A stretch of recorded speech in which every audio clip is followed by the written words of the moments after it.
So, how are you feeling? I feel well. I feel rested and well, totally without symptoms. People will be worried that I'm sitting here with you. What's your temperature? Well, I have taken it 4 times today, and the most recent one was 97.2, and I have been afebrile. And we just took it right before we walked in the room, so I witnessed that it was 97.5, I think. I can remember. 97.5. So are we safe to be this close to you? Totally. Totally safe. I'm not ill. There's no risk. There's no risk. Correct. But people won't think that that's the case, because tell me what your role in this Ebola crisis has been. I have been participating in the care of all 3 patients that we've had with Ebola virus disease. You're the main doctor. I'm part of the team. I'm one of the main doctors. So what risk category would you be?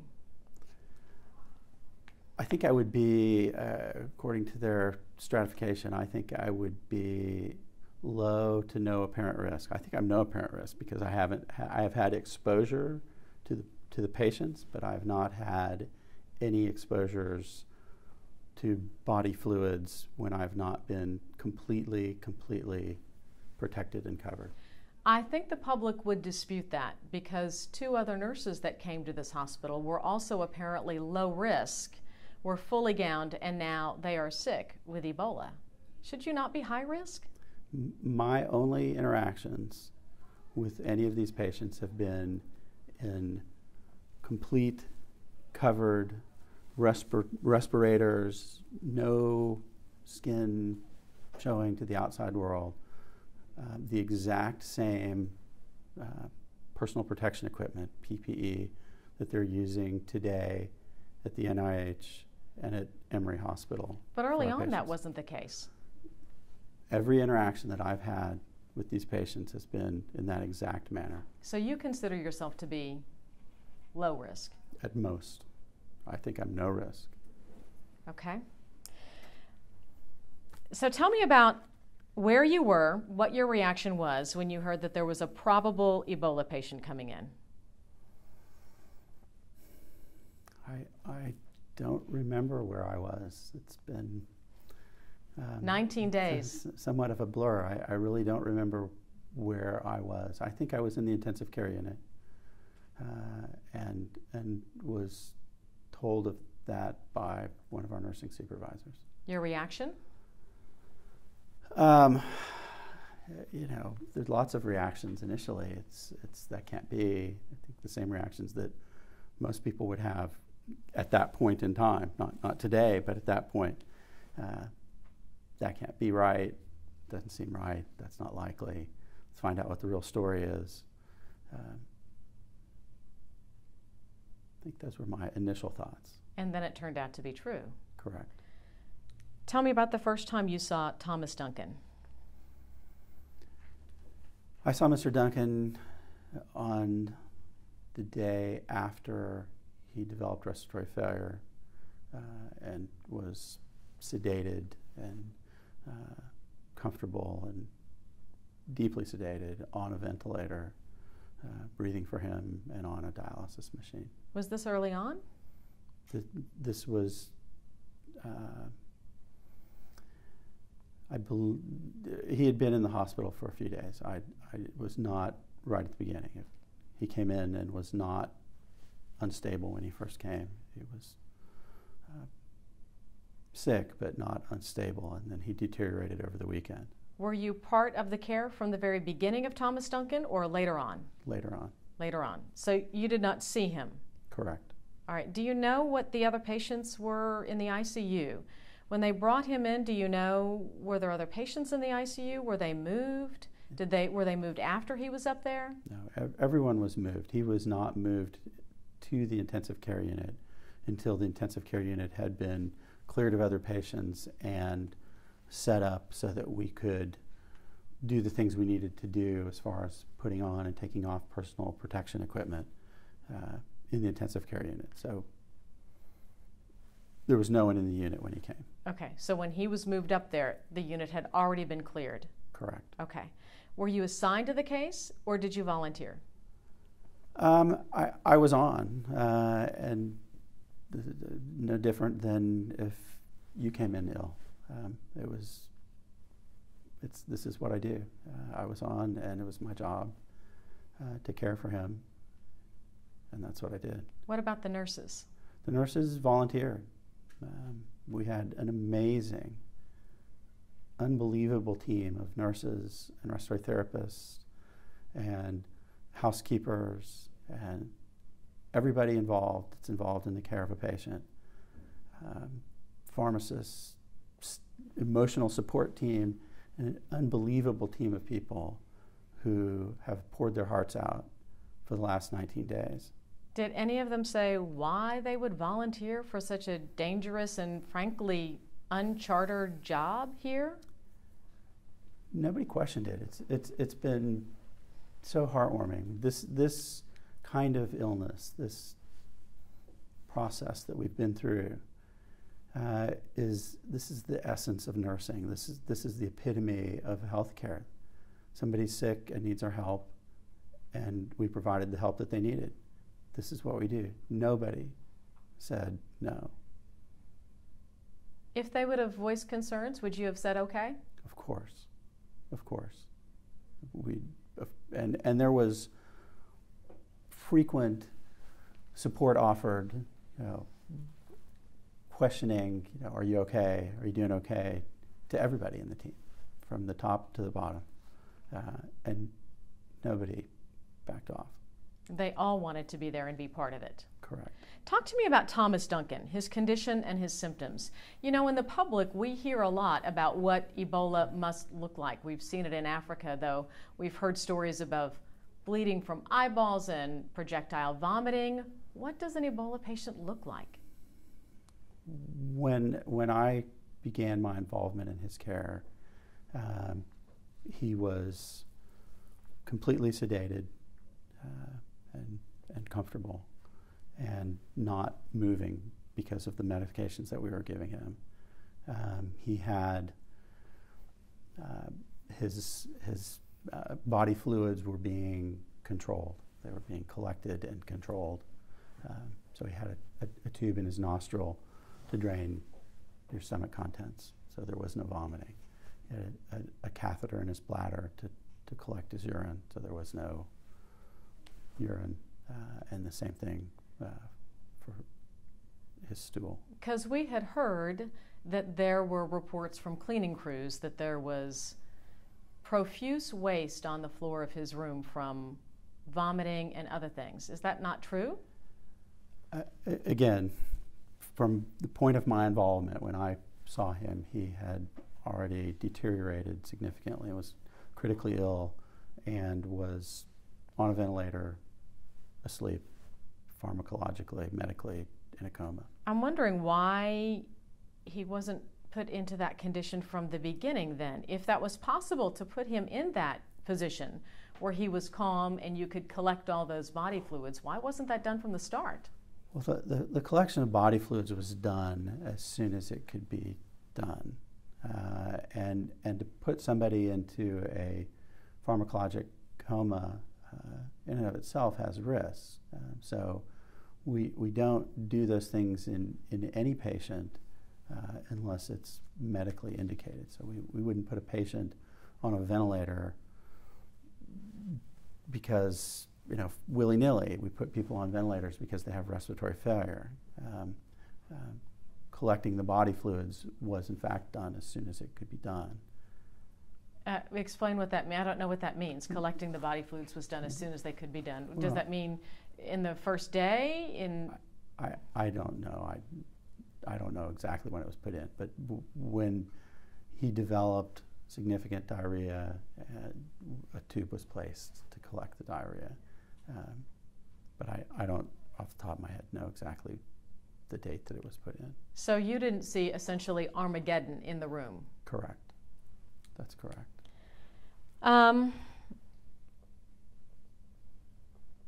No one had ever dealt with this in this country before. Were you scared? I don't think I would say I was scared. I was cautious. I think all of us who were involved in his care were cautious and deliberate in our actions, and making sure that we put on our personal protection equipment carefully and took it off carefully.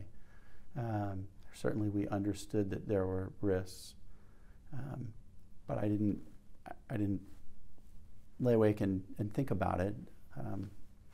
Again, we see patients who have hepatitis, who have HIV, who have tuberculosis. But this is Ebola.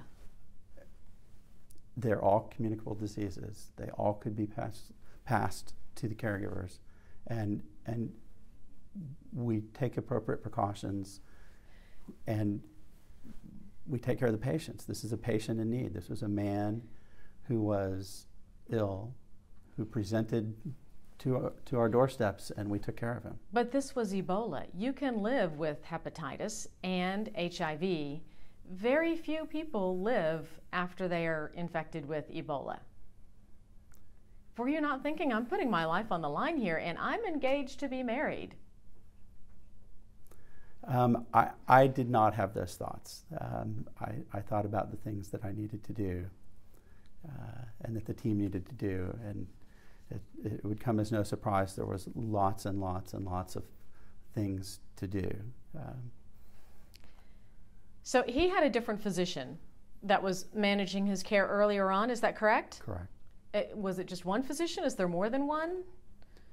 I know that there's a team, but help me understand a little bit about the scenario. There's an internal medicine physician, there's an infectious disease physician, and there's a pulmonary critical care physician. And when were you brought in and why? Our team, we were brought in when he came up to the intensive care unit. But you didn't have anything to do with this case up until he was intubated? I did not, correct. Okay. I did not. All right, so tell me about when you were brought in and why. Well, I was brought in because my partners were seeing Mr. Duncan, and it was my day to be on call, and then for the next 2 weeks, I was assigned to the medical ICU, and that's where Mr. Duncan was. So was my duties. Well, lucky you. I don't know how to respond to that. He was a critically ill man who needed our help. And if it wasn't me, it would have been one of my partners. Tell me about the decision to try dialysis and to intubate him. What went into that decision, and why was that tried? Well, the simple answer is because he had respiratory failure and he had kidney failure. So he could not sustain breathing on his own without life support. And he had kidney failure and wasn't making urine and needed kidney dialysis. As far as I know, no one had ever tried those techniques on an Ebola patient before. You guys scrambling through Google to look and see what you could find out about it? Certainly not. From day one, we had daily conferences with the physicians from the CDC as well as physicians from Emory. And I believe a few times there were physicians from the Nebraska facility. Where we presented what was going on and talked about what they had done. There was, in fact, a patient at Emory who had been intubated and been on the ventilator, who did develop renal failure and required dialysis. And that patient has been taken off the ventilator and remains on dialysis. So it had been tried before, so you guys went for it? Correct. How'd that work out? Did he respond to those things? Did it seem to stabilize what was happening to him at that moment? Yes, it did. It certainly did. Talk to me about the experimental medication and the blood donation from either Dr. Kent Brantley or Nancy Wrightwell. When were those things considered, and why weren't they considered right off the bat? Those things were considered right off the bat. And again, we had at least once daily conversations with the CDC who were on site as well as by phone, and physicians from Emory who had ongoing care with Ebola patients. And the convalescent serum, the blood donation, as it's been termed in the media, could not be done because he did not have a blood type that matched the 2 known donors. It has to be type specific. So the blood type has to match. When it doesn't match, then that's not an option. There's only 2 known donors in the United States, and they were not his blood type. The public is a little skeptical about that answer because they say, how is it that everybody else is a match? Well, they can be as skeptical as they would like, but that is in fact the case. The most common blood type in the United States, I believe, is A. And there was an A donor, and there's an O donor available in the United States. So patients who get Ebola who have A blood type or O blood type potentially could get convalescent serum from one of the known donors if they haven't donated too recently to do it again. And I believe that there's concern now. Dr. Brantley has said that he has A positive blood. So can he donate again to one of these other 2 nurses that you've got? He can donate. I don't honestly know, not being a hematologist, okay. I don't know how frequently he can donate. The other thing that's known that's important to know is that all of these treatments are experimental. There is no known benefit to any of them. There's been no data, no science, lots of studies, but there is no known benefit to any of these treatments, including the convalescent serum. What about the experimental medication? It seems like, coming from the public standpoint, that a week in, that's really late to try something. Why was it so late? Well, some of the medicines were felt not to be recommended, again, in consultation with our colleagues who have dealt with this, because they can make you really sick. Like many medications, most everything that we take or give has potential side effects.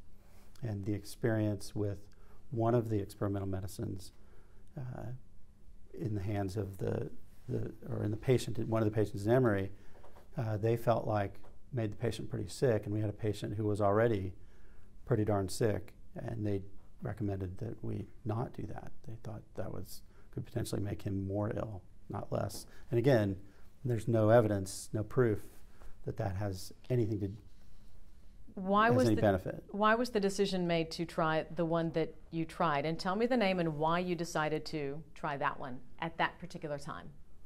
Well, all of the possible therapies were discussed literally every day.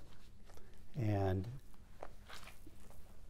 convalescent serum was not an option. One of the medications was felt to be too risky.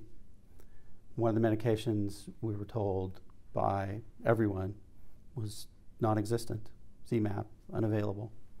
And the last one had to be located, you have to get permission from the FDA, you have to get permission from the IRB, the Institutional Review Board. There's a lot of hoops and paperwork and email and consents and things that had to be done, and all of that was done as quickly as it could be done. And the medication isn't at the CVS. It had to be located. It's an experimental medicine that's not in great supply because it's just being used in studies. Do you think that process maybe need to be sped up now, knowing what we know now? I don't know how you can speed it up, because maybe I'm not sure what you're asking, but it doesn't make sense to me to speed up, if you're talking about the approval process through the FDA for medications, without any knowledge of whether it's beneficial or not. The process moved, considering all the people that had to be involved and all the departments and the agencies that needed to give approval, really moved amazingly fast. It seemed very slow to the general public, especially since there wasn't a lot of information coming out about what was happening behind the scenes. Many people have said that Thomas Duncan was not treated as well as he should have been because he was black and uninsured. I find that remarkably insulting. I don't know how better to describe that. The team here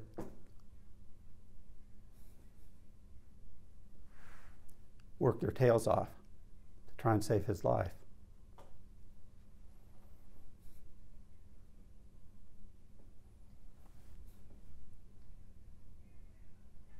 Do you think you tried everything you could? Yes. Do you think he could not be saved? Yes, he was too sick.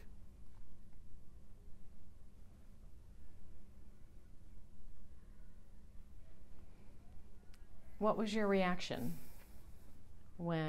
did you know he was dying and that it was imminent? It was very, very quick. He was critically ill and unstable, and over a period of minutes, he lost his pulse and was dead. Had he spoken to you before about resuscitation?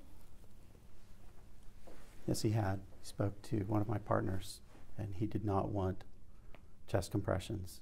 He did not want to be shocked. He was willing to be on a ventilator.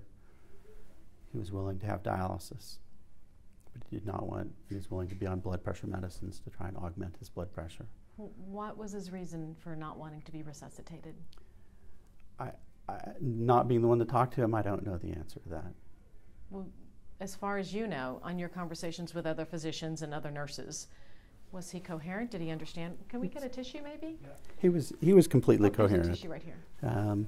He was completely coherent. Okay, thank you. There's water down to your left. Thank you. He was coherent. He understood. He had an informed conversation with my partner, asked questions, and he knew he had a bad problem. And he knew from his experience in Africa what happens to people with Ebola. And I presume that all of that factored into his decision. Did he ever apologize to anyone about maybe not being as forthcoming as he should have been?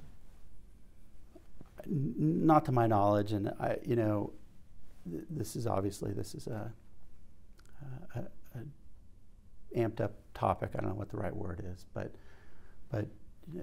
it's hard for me to imagine being in a country, being sharp enough to know that if I get this disease in the location where I am, that I'm going to die, and then do nothing about it. So I think that many, many people might act in a similar way to do whatever they needed to do to get somewhere safe. And so you don't blame him? Wouldn't you? I don't think about it in terms of blame. I think, wouldn't you? I don't know. Somewhere? I hope not. But I don't know. I don't know. I'm not. Would you? I don't know the answer to that, but it's hard. It's hard as an intelligent human to go through that process and say I have a potential mechanism to get out of my location where I am, but I'm not going to do anything about it. I'll tell you, I was told not to ask you about the emergency room because we're speculating now, and you haven't spoken with them, so maybe it's not fair, but I'm going to ask you anyway because I can't help but think that initially, if I had been in a country with Ebola, and even if I'd said, I'm getting to the United States where I've got a better chance of living now that I've been exposed, if I went to the emergency room with those initial symptoms, I want to think that I would have said, I have been potentially exposed to Ebola, and I want you to make myself safe and everyone else here safe. Did he say anything like that to anyone at any point? I don't know because I didn't see him in the emergency room, but I can imagine that if I were in a situation like that from another country, that I might be pretty frightened to say something like that for fear of what would happen. What if they send me back, the place I just escaped from? I don't know. Do you think in the end he felt bad about potentially exposing? I don't know. There's no way for me to know. I'm told, though I never had the opportunity to speak with him, that he was a thoughtful, intelligent, kind man. The nurses spent a lot of time speaking with him and trying to comfort him.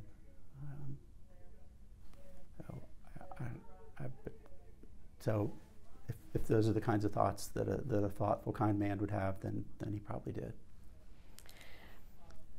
Let's shift gears just a little bit. A lot of attention has been targeted at protective gear. What is it that you were wearing at first? And were the nurses wearing something different than you? When I was involved, from the time I first had involvement, everyone on the team was doing the same exact thing. Everyone had on full protective gear. So you had on multiple sets of gloves, impermeable, water, impervious zippered jumpsuit, basically. Gloves taped to the sleeves so nothing could ride up and expose your sleeves. Multiple pairs of liquid impervious booties, mask, and a full, completely covered headgear that had a source of air that you wore on a belt that was behind you that's filtered. So nothing exposed, completely covered. Had that changed from what others had been wearing? Because I'm assuming that even though you weren't the treating physician, you must have come up to check it out, knowing that eventually these were going to be your cases. When he first came and was in the emergency room, I don't... Not in the emergency room, once he was upstairs in ICU. I don't know. We were doing, from day one, the CDC was here, and they were checking and following. We were following the CDC recommendations. And we all were, they were. Did you ever hear any nurses or physicians, because I know you guys are talking, complain about not having adequate protection? I did not. Never. What we asked for, we got. We had complete support. And again, I think that we're learning about this. This is the first time in this country that a patient with Ebola has presented to an emergency room to be diagnosed. And there's a big difference between a patient with a known diagnosis being flown to a special facility with a known diagnosis and people coming to the door of our emergency room who are ill, who might have Ebola. It's hard today to really honestly think about what the difference was from 19 days ago, but it's huge. Everybody, when I watch you guys on the TV, everybody's got an opinion and they know a lot, but they already know the answer, and that's not real life. We did not have that opportunity, and so. But I have to think that you guys are well-informed people, and you're talking amongst themselves. And I've certainly watched the news and seen what they look like in Africa in the Ebola wards. Didn't you guys say, you know what, it really looks like those guys over there have gotten more protection than we've got here in the United States of America in this world-class hospital? Didn't you say, don't we have more? No.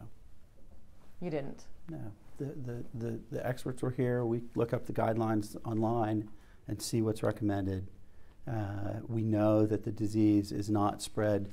Really, I've heard lots of people talk about it's not airborne, and I don't know that everybody knows what that means. That means it's not exhaled in your breath like TB, like tuberculosis might be. So it's not airborne, but it's spread by contact with body fluids. So contact precautions and what's called droplet precautions, where your mucous membranes are covered, your eyes, your mouth, your nose. So you didn't think about things like maybe an exposed neck or something like that being a potential danger? No. Did you feel like you had all the equipment and the materials that you needed here to handle this? Again, I would say yes. And everything that we asked for, that CDC said, I think we ought to do this, we got it. Did you feel like you had the expertise to handle it? To handle the illness? Mm-hmm. The illness requires supportive care. There is no treatment, no known treatment for Ebola. Treating Ebola requires supportive care, IV fluids, nutrition, keeping people from getting dehydrated when they have lots of diarrhea. Now, I want you to remember that I'm coming from the standpoint of I'm not in the ICU with you, and I'm not in the war room talking with everybody as you are. So I'm in the public watching with a shroud of secrecy surrounding the hospital. So these are the first insights that we've got. And everyone wants to know, did you ever ask for help? All the help we asked for, we got. I mean, we didn't need, when we had plenty of nurses volunteering to do this, and respiratory therapists. We had the physicians, we had equipment, we had help from and advice from people who had taken care of patients with Ebola. So you did ask for and receive help from those experts? From day one. We were talking on the phone, presenting our case, telling them all the details, answering their questions, listening to their experience and what they did. Everybody says things like, in those big hospitals where they treat it, they're wearing all the full gown stuff, and why didn't you guys have that from the beginning? Couldn't you have called some other hospital around that's got that and said, can you bring some of that stuff over because we don't have it? I don't know how to answer that question. I honestly don't know how to answer that question. We had the things that we thought that we needed, and when the recommendations changed and it was recommended that we do other things, we had those, we got those.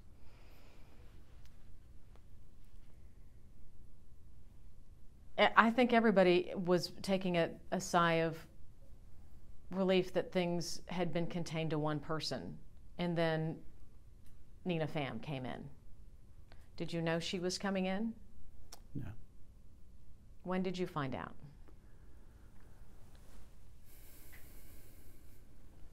I don't remember which day. The day she came to the emergency room. That would be Friday. I knew she had a fever. What did you think it was? Well, what did I hope it was? I hoped it was a cold, sinus infection, the flu. And your reaction when you found out it was Ebola? Sunken. Felt horrible for her. What was her reaction when she heard? She was scared. She was scared. She risked her life, care for a patient, and now she was afraid for her life. I know you had worked with her on Thomas Duncan, correct? Correct. How do you comfort somebody in that situation? It's tough. It's pretty tough.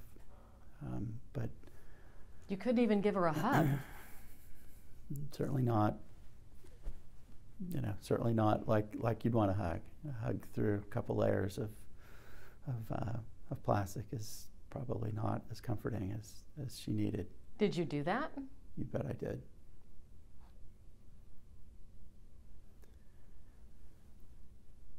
But she did remarkably well emotionally.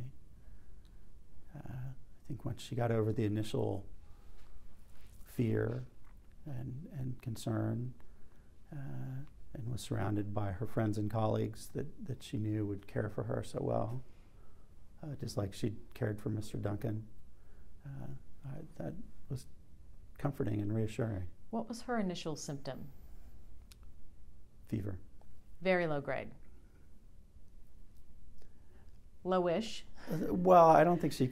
Sorry, since the airline flight, we have a different threshold for what a low-grade fever is now, right? I don't remember exactly. Okay. I believe it was over 100.5, which is what brought her in, because she was being monitored. She was taking her temperature. There are reports as well that she might have had a rash. She developed a rash. I don't believe she presented with a rash. She wasn't bleeding from her skin. Was not. And losing her body fluids all over the room. No. No. She was coherent the whole time? Totally. In pain? She had some mild abdominal discomfort intermittently. Did her symptoms escalate? She got a little sicker over the first couple of days, and then she started getting better. I know that you're not allowed to talk about the nurse number 2 because she hasn't released her personal information, but you had a second nurse come in. When you heard there was another nurse, what did you think?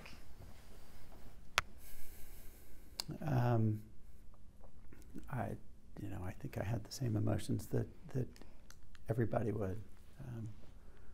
I hope this is horrible, and I hope that this is the last. That there's, how could this happen? I'm just a normal guy. This is the same emotions that everybody else does. So how do you think it happened?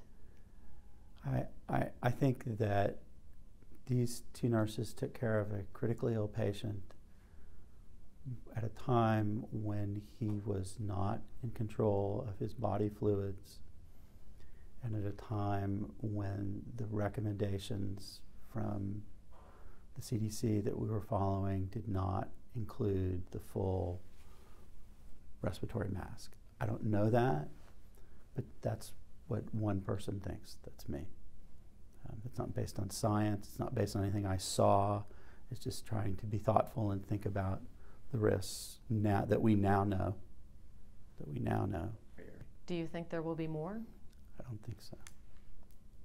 I think it's remarkable and remarkably fortunate that Mr. Duncan's family have not gotten ill, and I don't think so. Nurses, I'm not throwing you under the bus as a doctor, but nurses often get the dirty work when it comes to patient care. What were those nurses dealing with in there, and what do you think about them? Well, the second part's easy.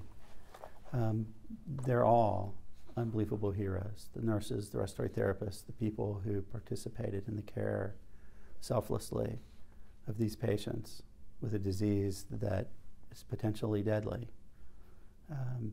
They're remarkable. Were they all scared? I suspect that on some level everybody was. I'm sure they were. Did you guys talk about it? Sure we did. We were there to support each other.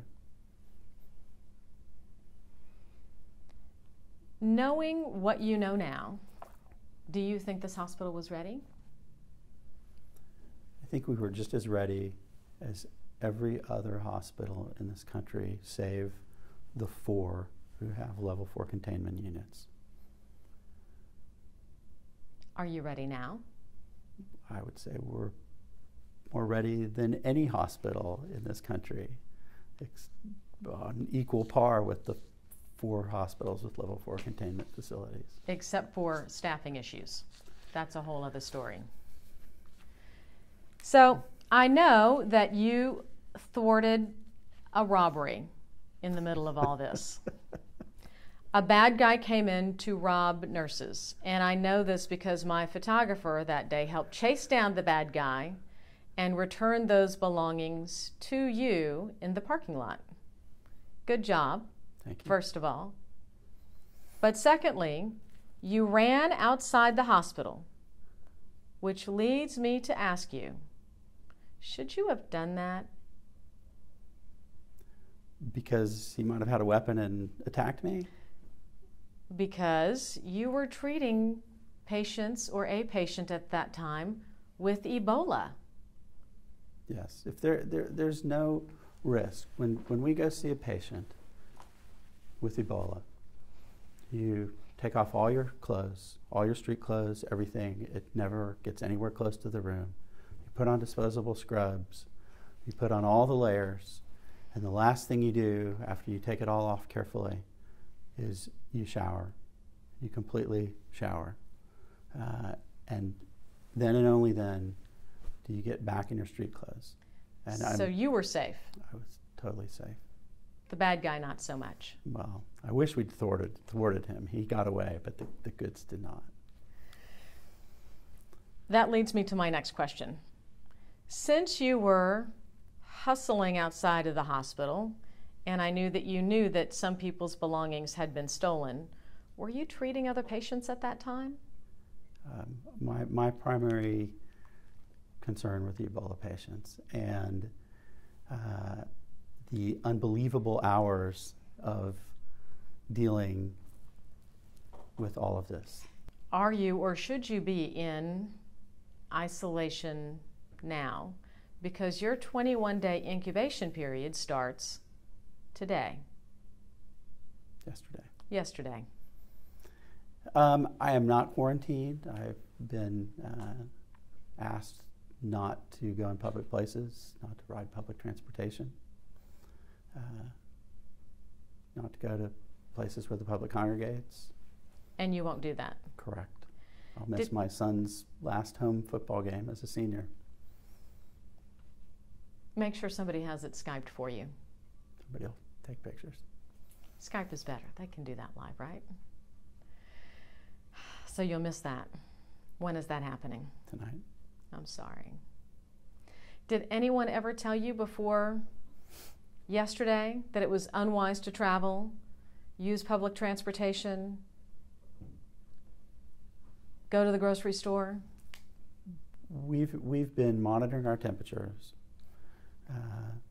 one time a day by someone from the county or the state, and the other times on our own, and asked a series of questions twice a day about symptoms. And I don't remember exactly when, but sometime in the last day or two is when I've been given those instructions. Okay, so up until now, not? Correct. Okay. Are you worried about infecting loved ones? No. Not at all? No. Why not? Because the public's worried that you're going to infect someone. The public, you know, this is difficult, and I understand the public's concerns, but because it's scary.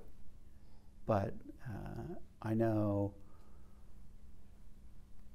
about the disease. I know about what efforts were done for personal protection. And if I had any concerns, I sure as heck wouldn't have gone home. I'd have stayed here in the hospital. There were plenty of places for me to sleep.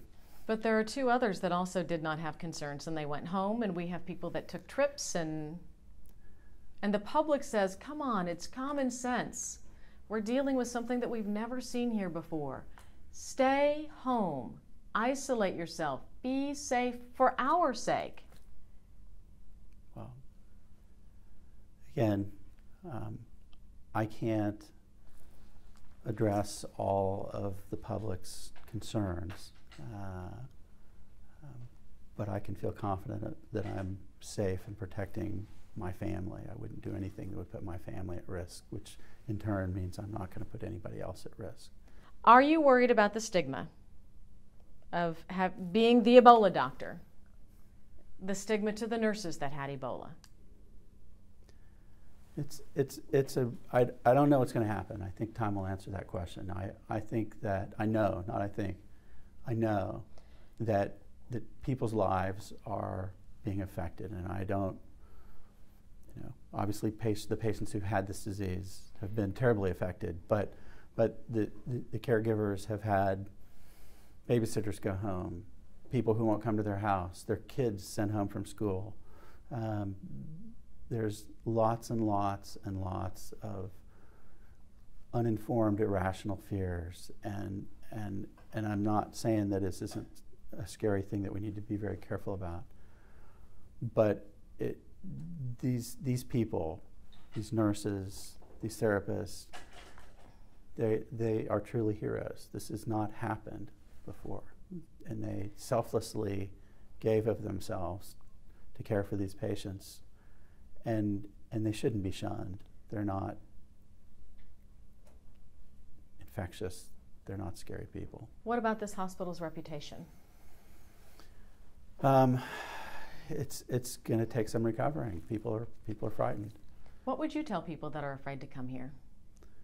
I'd tell them this is a fantastic hospital that I wouldn't hesitate to come to for anything or send my children, my family.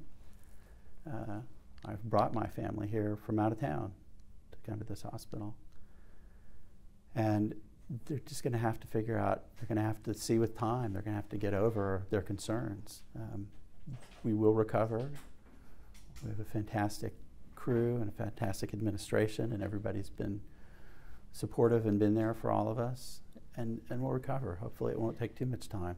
The community needs this hospital.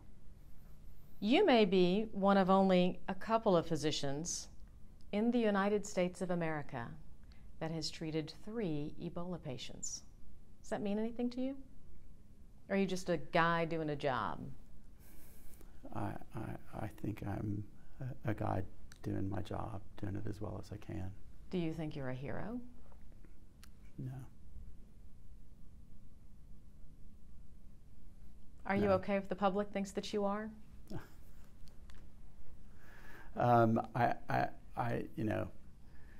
You kind of mentioned it. The nurses get the dirty jobs. Docs get all the glory, and the nurses get the dirty jobs. The support staff, the team of people that were all involved, including the administrators who gave us everything we asked for. Those are the people that are heroes. Those are the people that sat in the rooms with these patients and held hands and cried and gave them care.